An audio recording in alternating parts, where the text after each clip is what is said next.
Now it's started. That's my little pro tip to all of you. I always have that reminder in there so I remember to start the recording because otherwise I absolutely will forget. And as always, you're welcome to turn on your camera. We love to see you all. It helps us be better speakers and facilitators. And then any kids, creatures, pod, or housemates are, of course, welcome in our training. We know many of you are still working from home. And then I highly encourage each of you to have something to take notes and process your thoughts. Finally, before we get started, we always start Equity and Justice with the same invitation for each session. Today, I invite you to listen deeply. I invite you to embrace discomfort and notice tension, explore those feelings, explore what's coming up, and don't forget to take care of yourself along the way. Take risks, ask questions, be vulnerable. Don't let the perfect be the enemy of the good. And then, as always, hold each other with compassion. This is a learning space, and social justice work, I firmly, firmly believe, is a practice. It's something that we're all learning, and mistakes are going to be made. And what I loved about designing this series, and more specifically this session, was that each of these amazing speakers are here to talk about learning and learning as a collective and learning as collective givers. And one thing that came up in each conversation I had with each of these speakers is the recognition that the learning never stops, y'all. The learning always comes and is always growing, and we're always evolving. And so that's really what this session is about, right? How we navigate changing our cultures, changing our giving, and doing so with grace and with an open mind. And so I'm very excited today to invite three of my frequent flyers in our programming, Sara, Guff, and Jill. I'm going to pin them so we can get this shindig started. Bear with me while I do that. All right, and with that, I'm going to invite Sara to start off with introductions, and then Jill, if you would like to follow in introducing yourself, and then Guff, you can come in, and then from there, we can get started on our stories. So with that, take it away.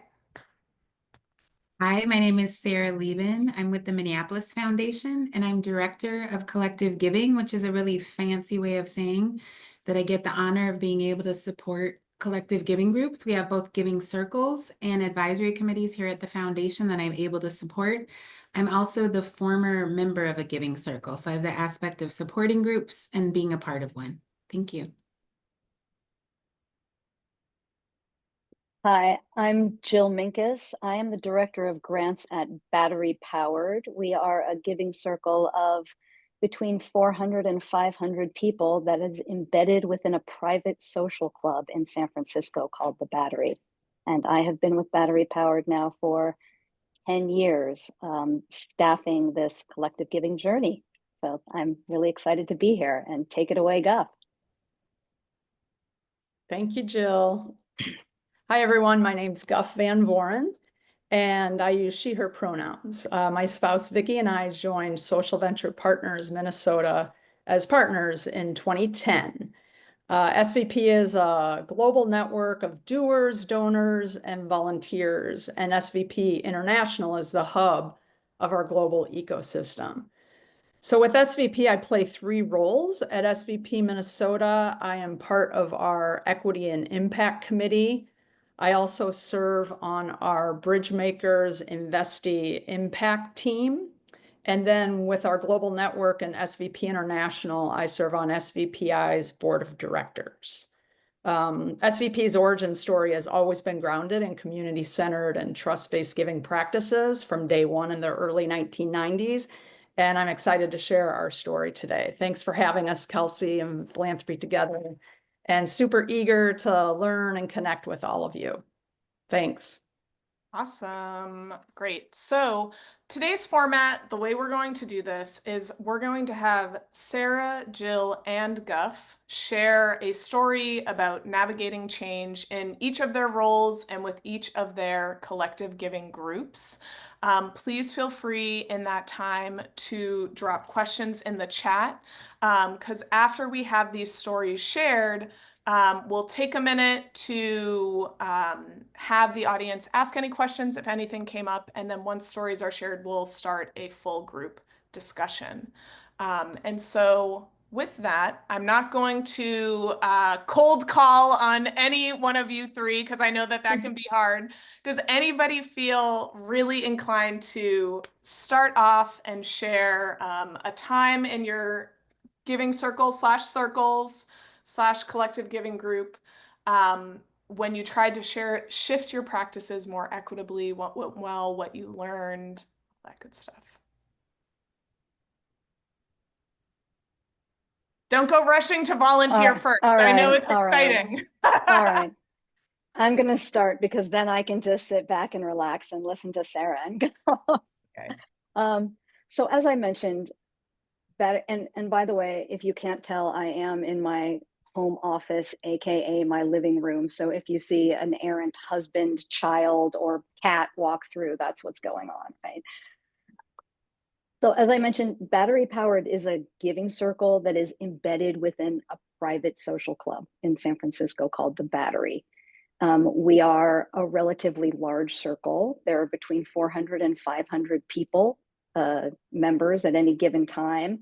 And it's a pretty, heterogeneous group. We have about an equal number of men and women. We have people all the way from their early 20s to their late 70s. Folks in different professions, different racial and ethnic backgrounds, different political views. We have new philanthropists and experienced philanthropists. We have people who care about all sorts of different issues. And I think important to this story is that in any given year, about 30 or 40% of our members move on from the program, and about 30 or 40% of the members are new to the program. So there's a lot of movement there. Maybe also important to this story is the fact that Battery Powered is staffed. Unlike maybe some of your giving circles, we have a team of 3 that is responsible for kind of 3 core elements. There's a donor education piece to what we do. There's a grant making piece. That's the piece I have the pleasure and privilege of managing. And then there's a community building piece. And so each year, our team of 3 organizes all that work around 2 different giving themes that are chosen by our members. So we do not have a particular issue or set of issues that we focus on year after year. Instead, we are constantly changing from local issues like housing and homelessness in the Bay Area to national issues like political polarization in the United States to international issues like women's health. When Kelsey invited me to participate in this panel, I thought the story I was going to share was going to be the story about how Battery Powered has been incrementally changing our grant making processes. And I'm still happy to talk about that when we get to the conversation part, because as imperfect and in progress as those are, and they really are imperfect and in progress, those changes have resulted in more grants to organizations led by people of color and women, more grassroots organizations that are proximate to the issues that we're trying to address, more general operating grants, more positive feedback from grantees. But in talking to Kelsey, what I realized was that the changes I was going to talk about were all staff-led changes. And while we as staff had been learning, or really honestly unlearning for several years, thanks to this forum and others, to get to the point of making those changes, implementing them wasn't actually that hard because it did not involve buy-in from our members. All of it was on the back end. And I wasn't sure that was going to be as useful to folks who maybe aren't in staffed giving circles. So instead, I decided I would talk about something that we as a giving community have been grappling with for years, with profoundly mixed results, I would say, because I want to learn from you all too. And so Sara will know this story. So in fall of 2022, Battery Powered ran a theme called The Future of Food. And after we launched that theme, a group of grant applicants, so this was a group of grassroots organizations, BIPOC-led organizations came together as a coalition, and they proposed to Battery Powered that we grant our full funding pool, which was about $1 million, to the coalition for them to redistribute. I will admit that staff were a little taken aback by this request. So for, at that point, 8 years, Battery Powered had been, we'd been a giving circle where members had a lot of control over what organizations were selected for grants and how much those organizations received in grants, right? That was actually a selling point of Battery Powered, was we have a staff, we're here to do the due diligence and kind of all of the back end stuff. We are going to show you organizations you can feel great about, and then you members get to make the decisions about how much money those organizations are getting, right? At the same time, staff had been learning, and again, unlearning, about equity in grant making, about power shifting in grant making, about trust-based philanthropy. So we did not immediately, say no to this request, right? Instead, we talked to our board, we talked to the coalition several times, we talked to other grant applicants, and ultimately we decided to kind of pull the curtain back a little bit and share what was going on with our membership. I expected a negative reaction. Although the staff had been discussing power sharing and trust-based philanthropy for some time, we hadn't begun talking about it with our members. And knowing that, we essentially, expected the reaction of like, they want us to do what now? So expectations met and exceeded. We did some focus group with our members. We did one-on-ones with some of our members. And some of them really understood the principles. They still disagreed with it, but they understood the principles. And others were just angry. Like, they were angry. They were affronted that, a group of potential grantees would, and this was the literal words of one of our members, hijack our process and kind of try to assume control. Again, their words, not mine. Try to assume control of our process. Ultimately, we decided not to change the process. However we as staff felt about experimenting with more trust-based or kind of power sharing approaches, like, grants were due to be allocated in 3 months, and we just had not laid the groundwork with our membership at all, to have even start a conversation about what a more equitable model of distribution could look like. That was on staff. Like, we hadn't done the work, and we could not change the game for our members halfway through. So that was a big learning, right? It seems very obvious, but it really brought home that, like, if you want to move forward with equitable grant making, like, you gotta let the membership in on the secret, right?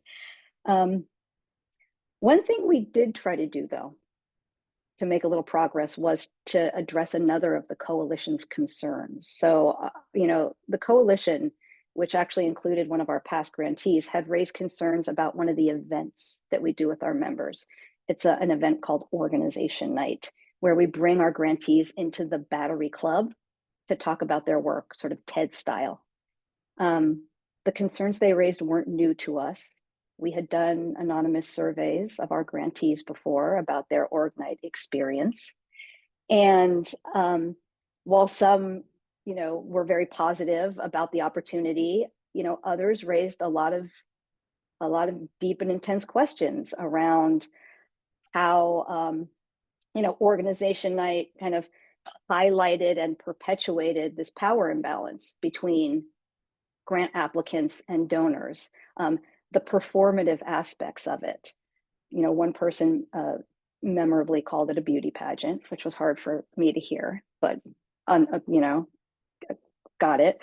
And how it sort of created this feeling of competition among organizations that in reality collaborate with each other. So we knew that, and we had, I would say, kind of been tinkering at the margins of this event to make it a better experience for everyone, because our members love organization night. They love hearing directly from the people doing the work on the ground. And so we were trying to balance these two very different sets of needs. But when the coalition brought it up, it kind of spurred us to try some more radical experiments. So we tried an organization night without organizations, where we just created profiles of the organizations, set out some discussion questions, and tried to facilitate conversation among our members about the organizations. That went over like a lead balloon, as you can imagine.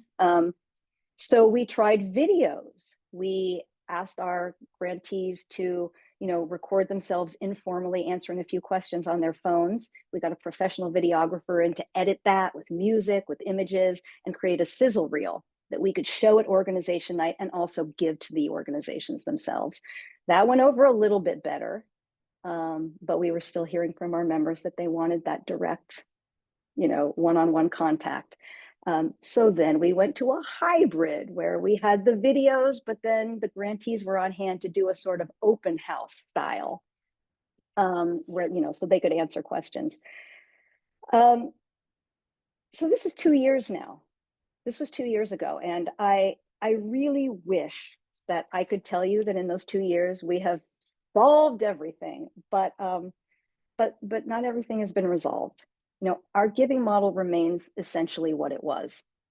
Although, as I kind of alluded at the beginning, through some changes to our back-end processes, we have made progress, right, in getting more grants to grassroots organizations, to organizations led by women and people of color, to organizations proximate to the problem. Organization night is back to those in-person TED style talks, plus the open house. But we have made some progress in incorporating grantee feedback to make that event, a better, more generative experience for them. But again, the big lesson was that if we want to make it more equitable, we got to bring members in on the secret. So we have made progress in bringing an equity focus into other parts of our education program. So, equity has always been a through line of every theme we do, whether that's education or climate or women's health or, everything. But now we're sure that we explicitly talk about it in every issue brief that we write, in every piece of donor, collateral that we create, on every expert panel. We make sure that we are explicitly addressing it and ensuring that impacted communities are, represented in that conversation. They're on the stage with all of our other experts. And in 2025, we're just going to invest more time and resources in educating our donors, not only about the themes, but also about philanthropy. And if I have anything to do with it, which I do, equity, trust-based philanthropy, power shifting, that's going to be part of those conversations. What else? Oh, finally, we haven't stopped experimenting, right? We're toying with the idea of launching a donor advice fund in 2025. This will be news to you, Sara, and I see that as a space where potentially a smaller group of donors that is focused on equity and grant making, can come together and become a smaller learning community and really do some good work in that space. So I don't know if my executive director or board has that same vision. I haven't actually shared it with them yet, but to be continued. Amazing. So that's where Battery Powered is today in 2024. Thank you, Jill, so much for sharing. I think what I love about that story is the recognition that social change work takes time and it takes bringing folks along, right? Folks don't just show up and they're like, yeah, cool, let's totally change things. But the other piece I really enjoyed when we talked and when you shared just now is that social justice work is a multi-pronged approach. full stop, period, right? If something gets shut down in one area, that doesn't mean we completely give up on our change work. It means we find different avenues while also working on the stuff that we need to work on, which often is culture change and bringing folks into the fold. So thank you so much for that story and that learning, Jill. With that, I'm going to pass it to Sara. Hi, thanks so much. I'm going to actually talk about fourth generation. It is a giving circle that I was a part of prior to working at the Minneapolis Foundation, and now I get the opportunity to support this group. Fourth generation is a group of individuals, we say youngish professionals, mid-20s to early 40s, that come together to invest in community from September through May. Each year they pick a new topic, and then they each contribute to support the grant making cycle, and they also host a fundraiser each year. One of the things that has been really cool and so key about fourth generation, which you all highlight all the time and I cannot repeat enough, is they have a focus on the value of equity. And so we have found that really starting with that shared value has helped us navigate some of the tougher decisions. And as we bring people in, because this is a group where I would say on average, people stay about like 3 cycles, some more, some less. So we have, to Jill's points, we have every year we have some people that are new, some people that have been doing it for years, but we really bring people into the group with a clear understanding that the focus is equity. One of the things, and what I will say that makes me so proud about this group is they really are iterative. We really have the members leading the change. We have an advisory board that leads a lot of the high level like ideas and decisions, but they also are constantly bringing decisions to the full group level as well. It's roughly like 20 to 40 members. And so we do some decision making at the advisory committee level, and then we do some at the full membership level, just because like we've swung back and forth. Sometimes if you bring too many decisions to all the members, they have no idea what you're even talking about. But if you make too many decisions at the advisory level, then people aren't brought along in the process, which is so key. So one of the things that we had was we had really successful fundraisers. They have a fundraiser called Grace for Good that happens every April. Feel free to support it.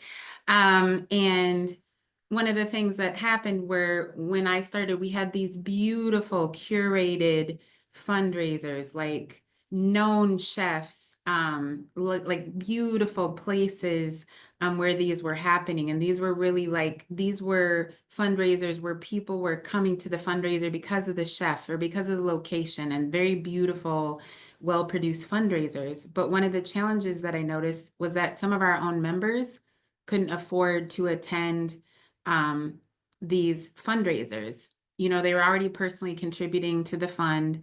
And then on top of that, because this is a fundraiser, you know, we need to charge for that. And so I would lift up to the group like, hey, you know, one of our focuses is equity.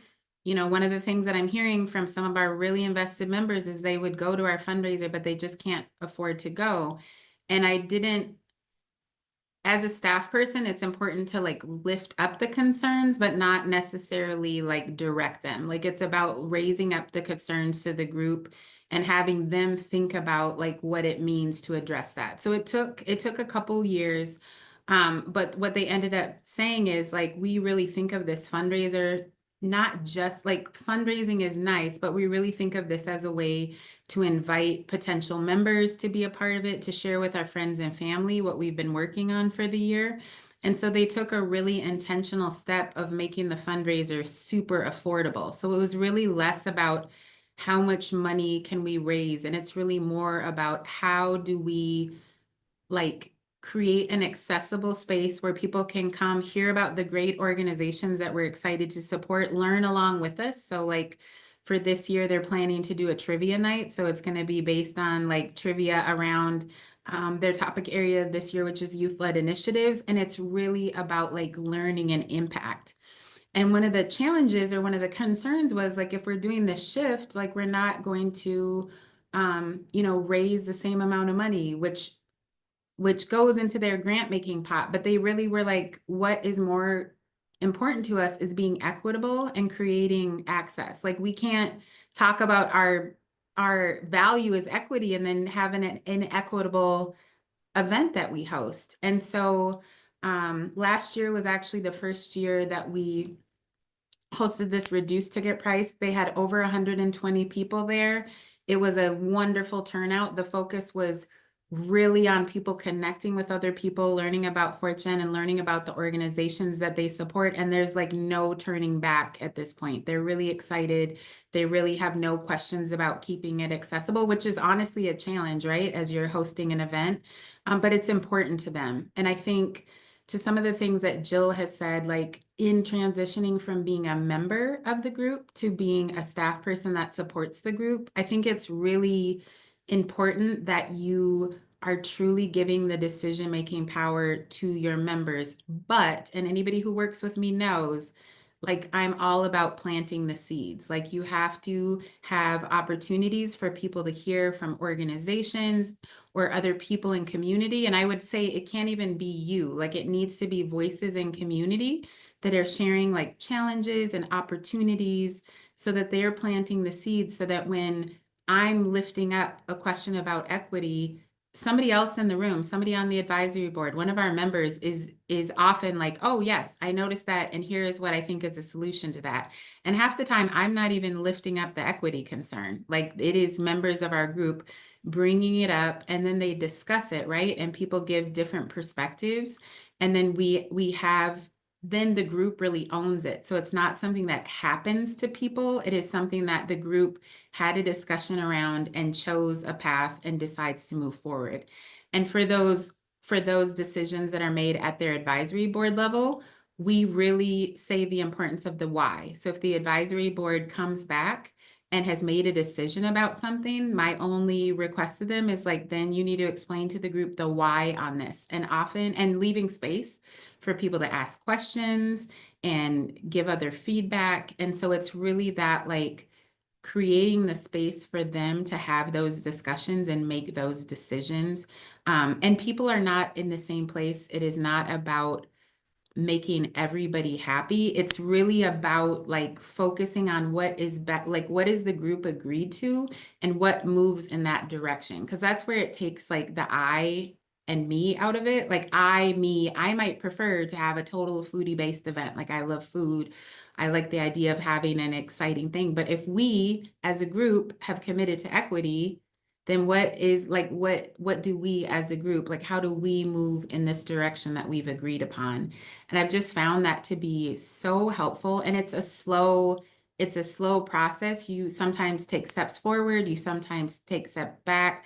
I try to not situate myself as a staff person as I know all the answers. I really like learn alongside them and just try to lift them up and remind them of something. Because to me, a win in a meeting is when I'm not saying anything and they're identifying the challenges and they're figuring out solutions to them and those pieces. So I try to use language like I offer this, or like, do other people have other ideas? Like I try to create space for those moments, but I think it's really about having that shift. And I will say, as somebody who has intentionally had this group continue to take more leadership and like be less staff driven in their decision making, they've really like owned it. And last night they had a decision making meeting and something came up where they had to make a split decision, but because they're so used to going through a decision-making process, it was really easy for them to make a split decision because we have this experience of like, we'll try this out, we'll see how it goes. We want to get the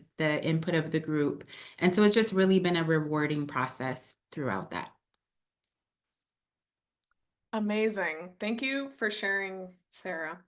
I think one of the things that I really love about what you shared is it really highlights like the importance of practice, right? Like the fact that you ended that a split decision needed to be made, the group was able to do it. That was because of the system that was built around them by you for them to step into their power, to take that communal ownership and really practice a new way of being. Exactly what you just said, of shifting from an I to an us. And clearly that's been enmeshed in their giving, the way that they're doing events, the way that they're leading. And I just think that that's really beautiful because, like we said at the beginning of this webinar, social justice and equity is a practice. We're not always going to get it right. Sometimes we need to take a minute to time out and be like, okay, I don't have those skills. Let me re-up and practice this so that way when it comes up again, I'm ready to go.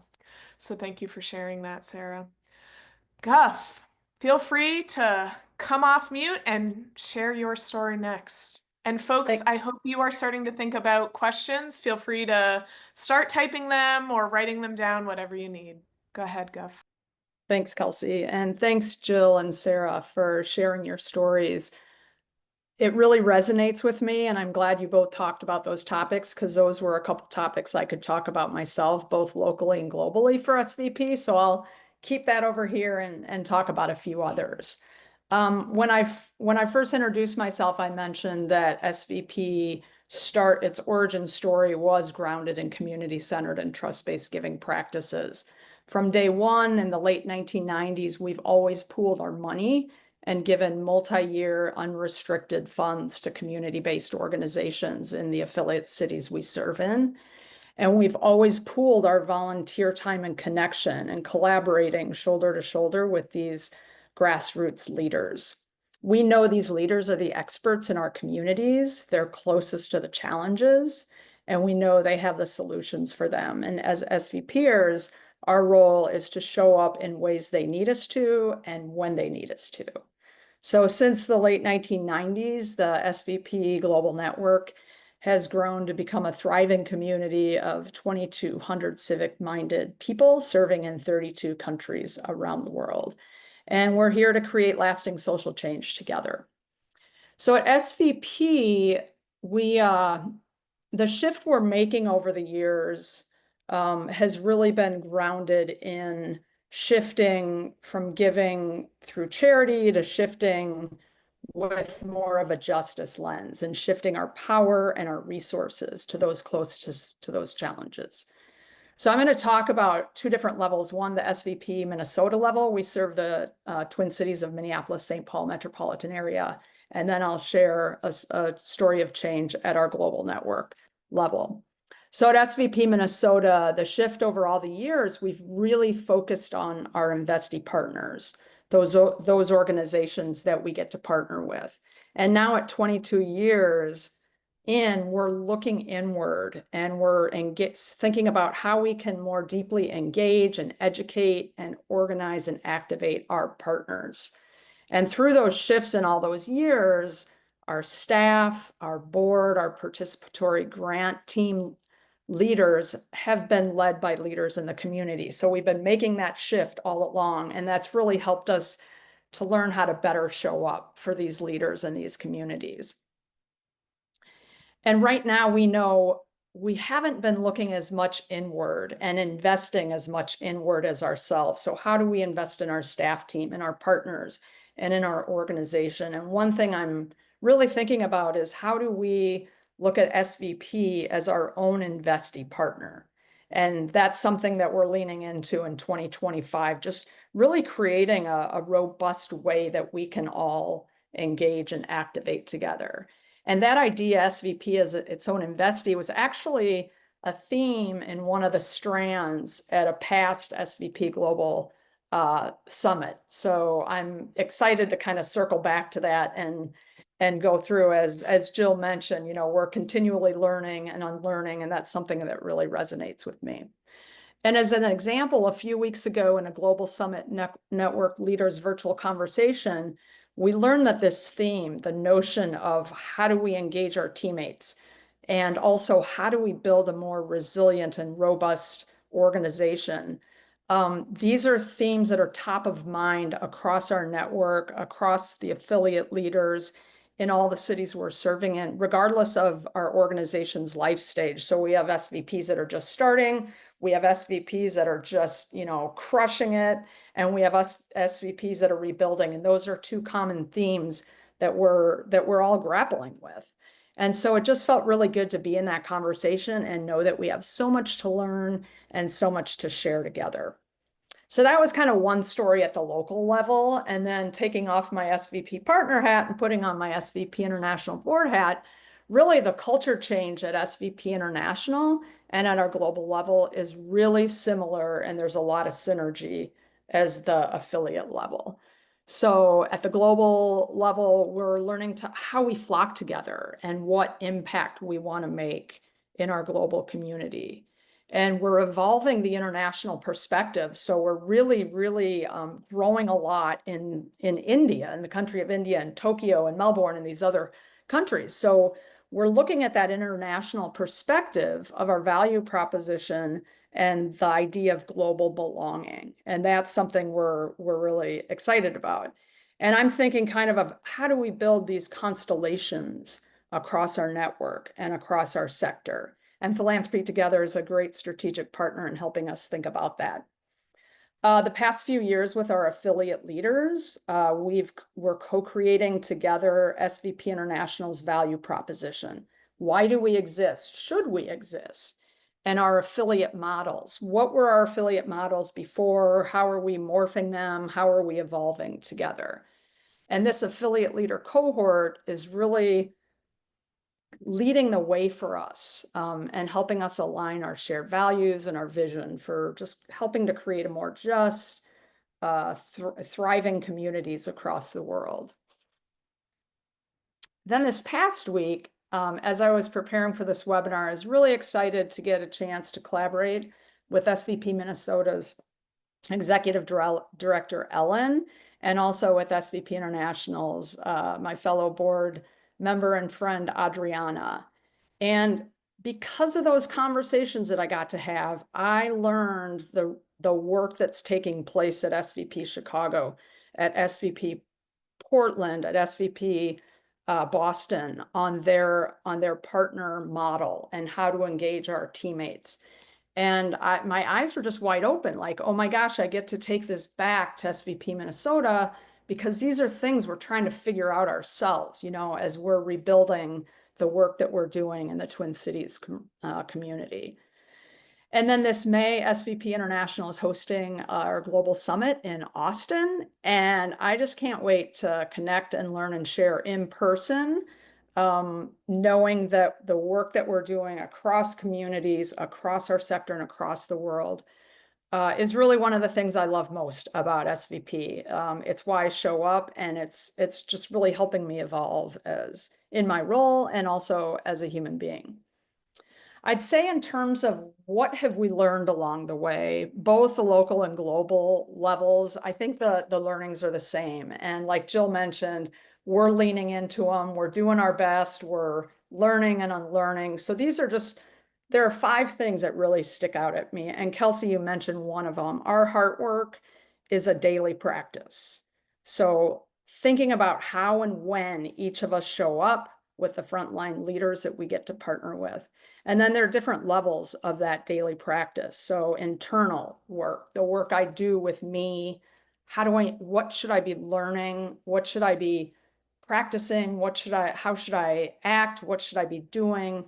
I'm thinking of those things. And then interpersonally, me with you, how are we communicating with each other? How are we collaborating and showing up in community as best we can? And then organizationally, how's SVP Minnesota? What is our role in our global network and in the sector?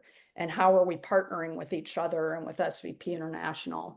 And how are we partnering in service to the community with the grassroots organizations we get to partner with? And then definitely looking at the systems level, I think that's the big shift for us is that, when we were doing giving as charity, maybe we were looking more at symptoms and not at root causes. And now we're really focused on, okay, what do I need to learn? How can I grow to be a systems change advocate and help with advocacy and those types of things? So those are really big learning edges for us and for me especially. I'm excited about that. There's a lot of learnings that I personally have done in the last year with like 4 or 5 different organizations. I'm going to bring those learnings and those organizations back as we're developing our teammate engagement and activation plan. And I'm happy to keep the conversation going with all of you. So daily practice, that's one. Second one, our heart work, it starts with connecting and belonging. And it ends there too if we're not doing that work. So being in reciprocal and trusting relationships, together and building spaces where everybody feels like they belong is foundational. We also know it's long haul work. And so we're trying to build resilience in ourselves and in our organizations, and definitely grounding our work in joy, love, and celebration as much as we can. The third thing I'd say that we're learning and leaning into is that our heart work centers collaborating and co-creation. When we're not doing that, it doesn't work. When we're doing it, it does. So we're aligning our shared values, our vision, our value proposition, and our models. And for sure, we know we need to bring our teammates along wherever they're starting. So we're all on this journey, and some of us are here and some are here and some are here. And we just, need to learn together and share together and unlearn and fail together and all those things. Fourth thing I'd say is we're learning that our heart work is accountable and communicative. So we're holding ourselves accountable. We're engaging in courageous conversations with respect and with radical candor. And that's hard, especially for me, who's grown up in a very non-confrontational family. Those are things I'm working on a lot. So together, like I said, we're learning and unlearning, we're sharing, we're doing, we're reflecting, we're adapting, we're evolving. Rinse, repeat, rinse, repeat. And then I'd say the fifth thing, and this is big, our heart work inspires and influences. So if we're doing the first four, even good, even pretty good, in the right and just way, this is really where the magic happens. To be inspired and to be influenced, and to inspire and influence. SVP aims to be transformational together in both our local and our global communities. So I guess in closing, through SVP and the collective giving movement, as I've shared, I'm evolving in my role and as a human being, and I know my fellow SVPers around the world are too. And I'm super eager to continue to connect and to co-create and take action together with these teammates, and especially super energized for this conversation today, all the things I've learned and that I hope to continue to learn alongside all of you. And just grateful that I get to be part of this journey together with you. Thanks. Oh, thank you so much, Guff. I really loved how you weaved the story of like how change work really starts at home and then it can get bigger. And it actually reminded me of a quote, and I'm just going to remove everybody's pen at this point. Okay, yeah. Great. Now we can all be in community together. So one of my favorite teachers in the social justice movement is Prentice Hemphill. They are the founder of the Embodiment Institute. They do a lot of work around somatics. And one of the things that they shared is it's through an orientation toward healing and repair for ourselves and others that we recover our capacity for feeling, for relationship, and with that, the ability to strengthen our bonds and work together, which really feels like it sums up what you shared, Guff. It sums up what you shared, Jill and Sarah, about how this work, it takes all of us, and it takes each one of us interrogating ourselves, as well as showing up for our collectives and investing in our groups, so that way we can ripple out to change the world. And so with that, I'm going to take this moment to actually stop our recording. We have